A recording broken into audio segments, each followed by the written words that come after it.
Pride and Prejudice by Jane Austen.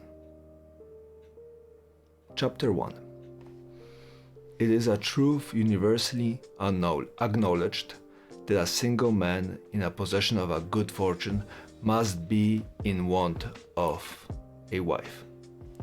However little known the feelings or views of such a man may be on his first entering a neighborhood, this truth is so well fixed in the minds of the surrounding families that he is considered as rightful property of someone or other of their daughters. "My dear Mr. Bennet," said his lady to him one day, "have you heard that Netherfield Park is let at last?" Mr. Bennet replied that he had not. "But it is," returned she, "for Mrs. Long has just been there and she told me all about it." Mr. Bennet made no answer. "Do not you want to know who has taken it?" cried his wife impatiently. "You want to tell me, and I have no obligation to hearing it." This was invitation enough. "Why, my dear, you must know. Mrs. Long says that Netherfield is taken by a young man of large fortune from the north of England, that he came down on Monday in his chassis at 4 to see the place, and was so much delighted with it that he agreed with Mr. Morris immediately that he is to take possession before Michaelmas, and some of his servants are to be in the house by the end of next week. What is his name?" "Bingley." "Is he married or single?" "Oh, single, my dear. To be sure, a single man of large fortune, 4,000 or 5,000 a year. What a fine thing for our girls." "How so? How can it affect them?" "My dear Mr. Bennet," replied his wife, "how can you be so tiresome? You must know that I'm thinking of his marrying one of them." "Is that his design in settling here?" "Design? Nonsense! How can you talk so?" "But it is very likely that he may fall in love with one of them, and therefore you must visit him as soon as he comes." "I see no occasion for that. You and the girls may go, or you may send them by themselves, which perhaps will be still better, for as you are handsome as any of them, Mr. Bingley might like you the best of the party." "My dear, you flatter me. I certainly have had my share of beauty, but I do not pretend to be anything extraordinary now. When a woman has 5 grown-up daughters, she ought to give overthinking of her own beauty. In such a case, a woman has not often much beauty to think of. But my dear, you must indeed go and see Mr. Bingley when he comes into the neighborhood. It is more than I engage for, I assure you. But consider your daughters. Only think what an establishment it would be for one of them. Sir William and Lady Lucas are determined to go merely on that account, for in general, you know, they visit no newcomers. I indeed Indeed, you must go, for it will be impossible for us to visit him if you do not. You are over scrupulous. Surely, I dare say Mr. Bingley will be very glad to see you, and I will send a few lines by you to assure him of my hearty consent to his marrying whichever he chooses of the girls, though I must throw in a good word for my little Lizzie. I desire you will do no such thing. Lizzie is not a bit better than the others, and I am sure she is not half so handsome as Jane, nor half as good-humored as Lydia, but you are always giving her the preference. They have none of them much to recommend them, replied he. They're all silly and ignorant, while other girls, but Lizzie has something more of quickness than her sisters. Mr. Bennet, how can you abuse your own children in such a way? You take delight in vexing me. You have no compassion on my poor nerves. You mistake me, my dear. I have a high respect for your nerves. They are my old friends. I have heard you mention them with consideration these 20 years at least. Ah, you do not know what I suffer, but I hope you will get over it and live to see many young men of 4,000 a year come into the neighborhood. It will be no use to us if 20 such should come, since you will not visit them.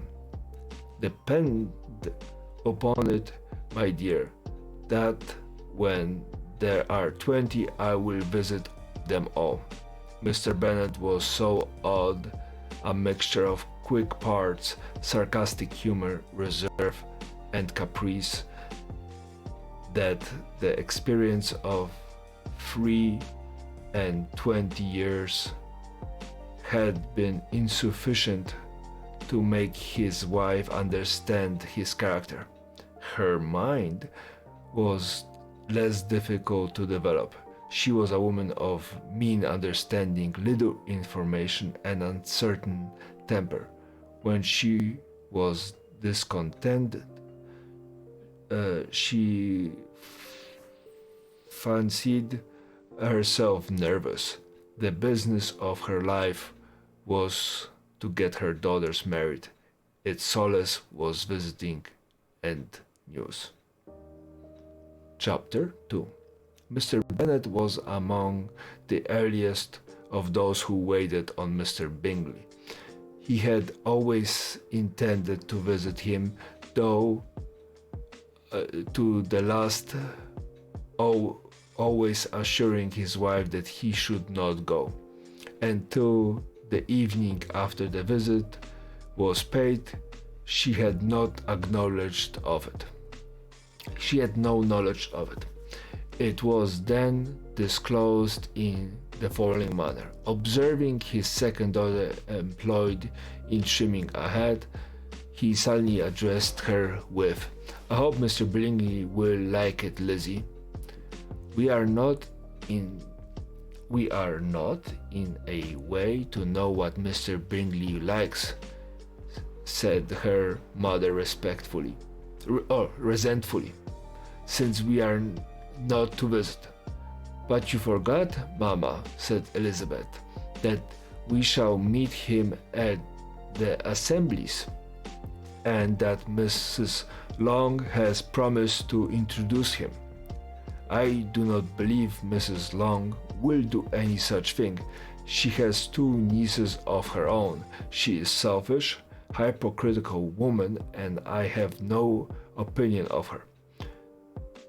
"No more have I," said Mr. Bennet, "and I am glad to find that you do not depend on her serving you. Mrs. Bennet designed uh, digned not to make any reply. But unable to contain herself, began scolding one of her daughters. "Don't keep coughing so, Kitty. For heaven's sake, have a little compassion for my nerves. You tear them to pieces." "Kitty has no discretion in her cough," said her father. "She times them ill." "I do not cough for my own amusement," replied Kitty fretfully, "when it is your next ball to be, Lizzie." "Tomorrow, fourth night." "Aye, so it is," cried her mother, "and Mrs. Long does not come back till the day before, so it will be impossible for her to introduce him, for she will not know him herself." "Then, my dear, you may have the advantage of your friend and introduce Mr. Bingley to her." "Impossible, Mr. Bennet, impossible. When I'm not acquainted with him myself, how can you be so teasing?"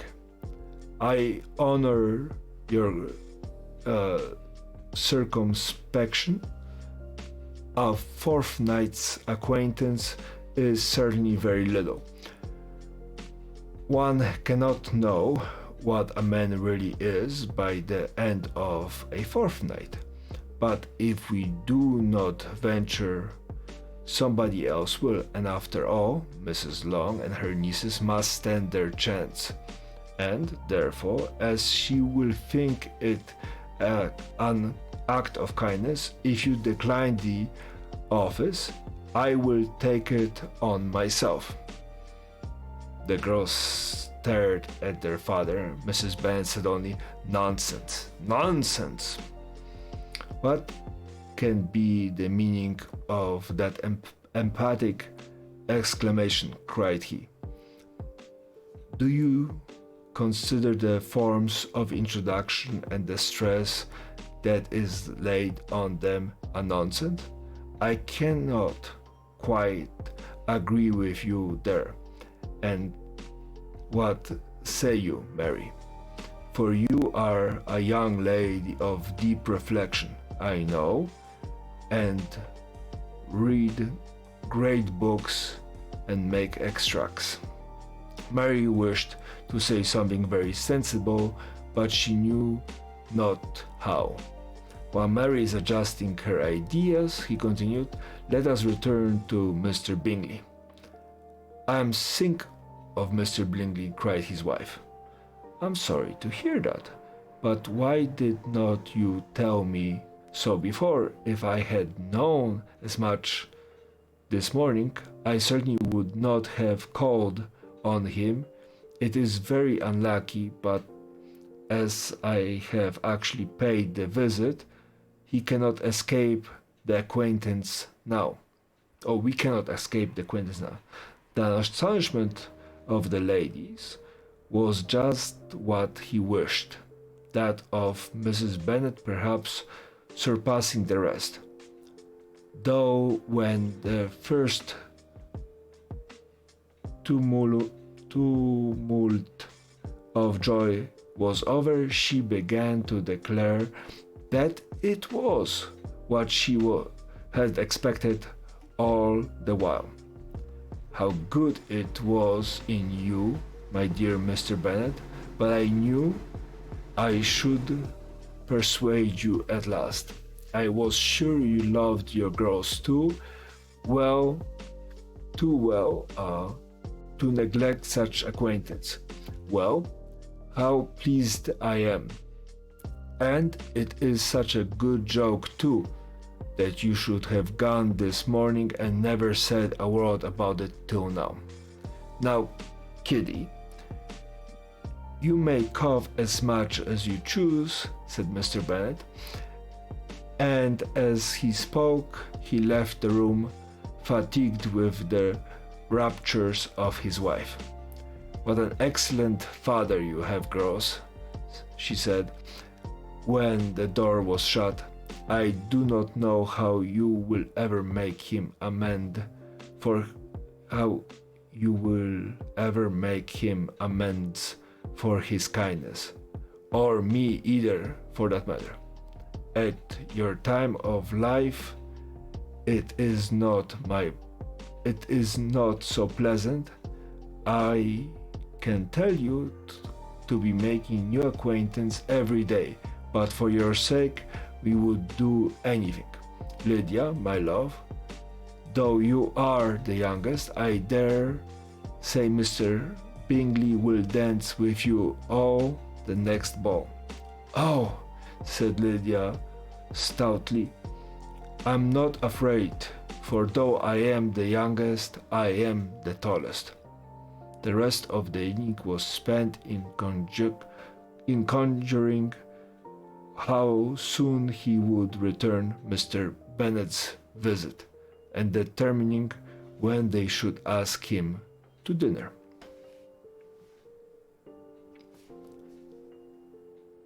Chapter 3.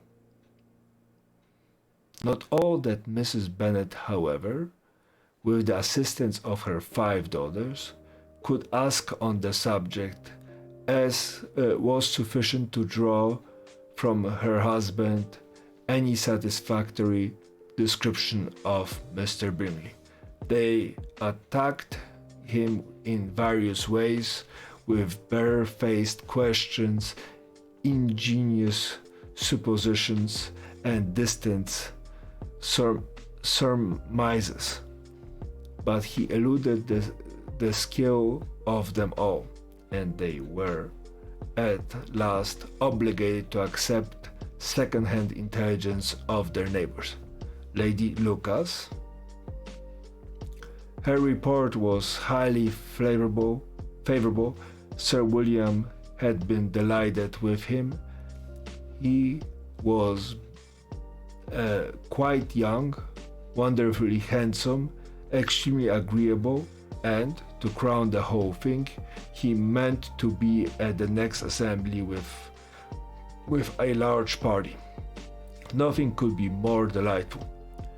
To be fond of dancing was a certain step towards falling in love, and very lively hopes for Mr. Bingley's heart were entertained.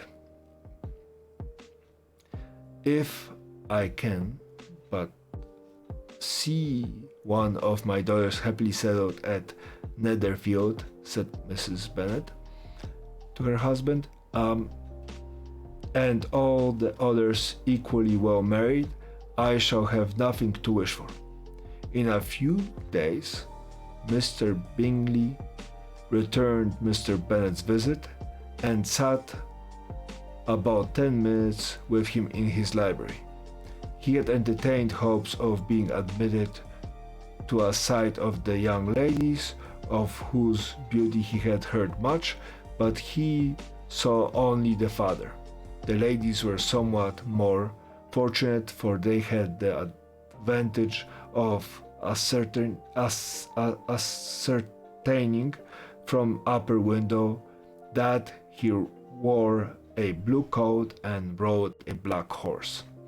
An invitation to dinner was soon afterwards dispatched, and already had Mrs.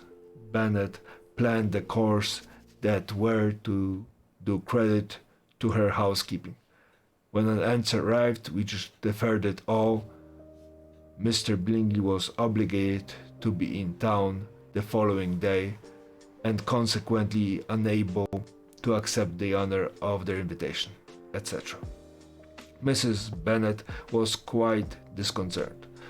She could not imagine what business he could have in town so soon after his arrival in Hertfordshire, and she began to fear that he might be always flying about from one place to another and never settle in Netherfield, as he ought to be.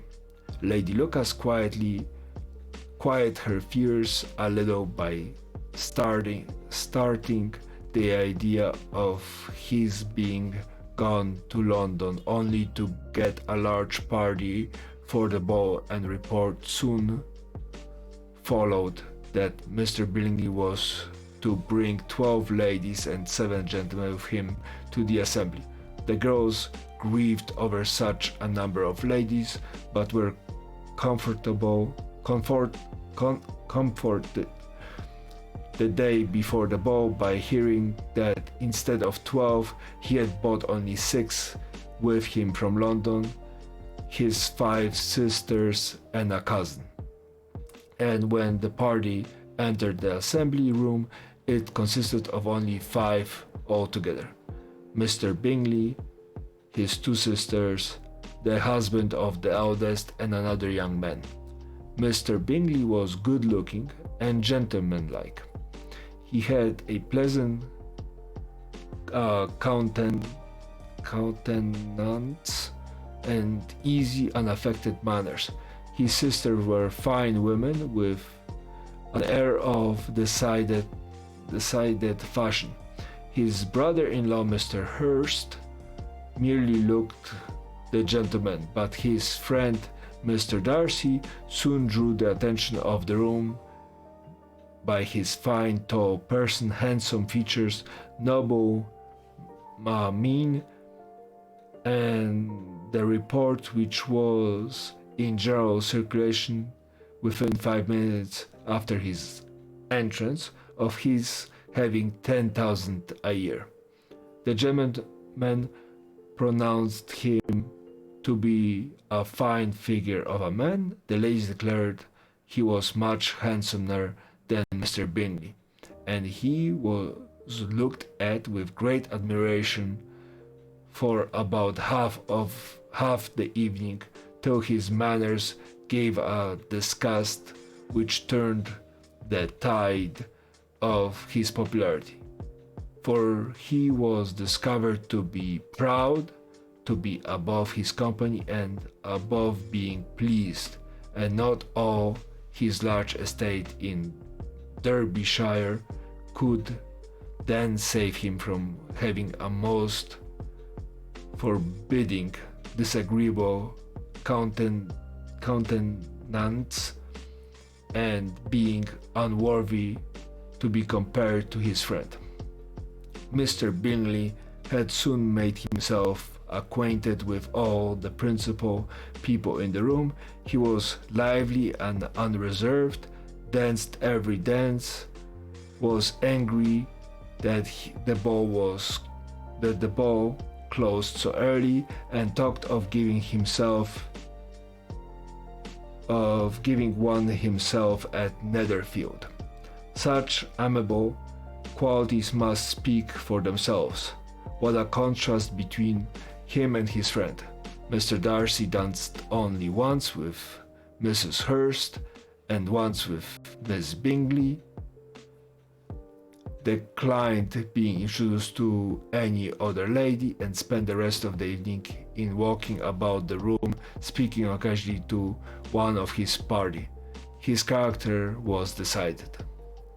He was the proudest, most disagreeable man in the world, and everybody hoped that he would never come here again. Amongst the most violent against him was Mrs. Bennet, who disliked of his general behavior was sharpened into particular resentment by his having slighted one of her daughters. Elizabeth Bennet had been obliged by the scarcity of gentlemen to sit down for 2 dances, and during part of that time Mr. Darcy had been standing near enough for her to overhear a conversation between him and Mr. Bingley, who came from the dance for a few minutes to press his friend to join in.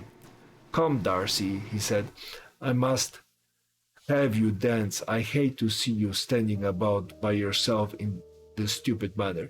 You had much better dance." "I certainly shall not.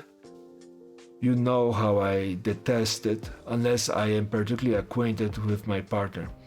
At such an assembly as this, it would be insupportable. Your sisters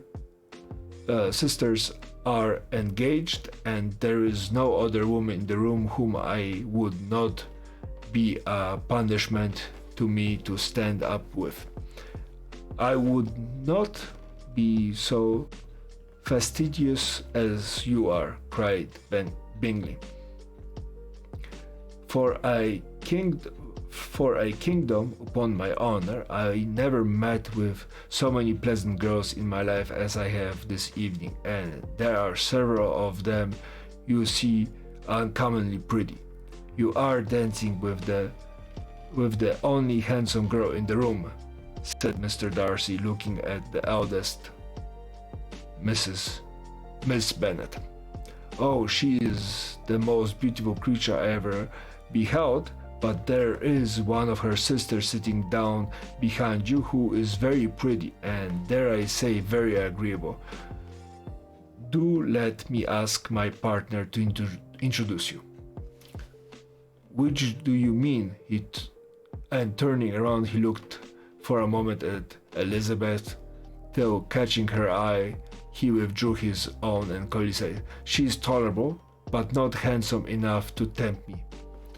And I am in no humor at present to give consequence to young ladies who are slighted by other men. You had better return to your partner and enjoy her smiles, for you are wasting your time with me." Mr. Bingley followed his advice. Mr. Darcy walked off, and Elizabeth remained with not very cordial feeling towards him. She told the story, however, with great spirit among her friends, for she had a lively, playful disposition which delighted in anything ridiculous. Okay. The evening altogether passed off pleasantly to the whole family. Mrs. Bennet had seen her eldest daughter much admired by the Netherfield party. Mr. Bingley had danced with her twice, and she had been distinguished by his sisters. Jane was as much gratified by this as her mother could be, though in a quieter way. Elizabeth felt Jane's pleasure. Mary had heard herself mentioned to Miss Bingley as the most accomplished girl in the neighborhood, and Catherine and Lydia had been fortunate enough to be never without partners, which was all they had yet learned to care for at a ball. They returned, therefore, in good spirit of Longbourn, the village where they lived and of which they were the principal inhabitants. They found Mr. Bennet still up with a book. He was regardless of time, and on the present occasion he had a good deal of curiosity as to the event of the evening, which had raised such splendid expectations. He had rather hoped that all his wife's views on the stranger would be disappointed, but he soon found out that he had a very different story to hear. "Oh my dear Mr. Bennet," as she entered the room, we have had a most delightful evening, a most excellent ball. I wish you had been there. Jane was so admired, nothing could be like it. Everybody said how well she looked, and Mr. Bingley thought her quite beautiful, and danced with her twice. Only think of that, my dear. He actually danced with her twice, and she was the only creature in the room that he asked a second time. First of all, he asked Miss Lucas. I was so vexed to see him stand up with her, but however, he did not admire her at all. Indeed, nobody can. you know, and he seemed quite struck with Jane as she was going down the dance. So he inquired who she was and got introduced and asked her for the two next. Then the two third, he danced with Miss King, and two fourth with Maria Lucas, and two fifth with Jane again, and two sixth with Lizzie, and Boulanger. If he had had any compassion for me, he cried, husband impatiently, he would not have danced half so much. For God's sake, say no more of his partners. Oh, that he had sprained his ankle in his first dance. Oh, my dear, continued Mrs. Bennet, I am quite delighted with him. He is so excessively handsome, and his sisters are charming women. I never in my life saw anything more elegant than their dresses. I dare say the laced up Mrs. Hurst's gown. Here she was interrupted again. Mr. Bennet protested against any description of finery.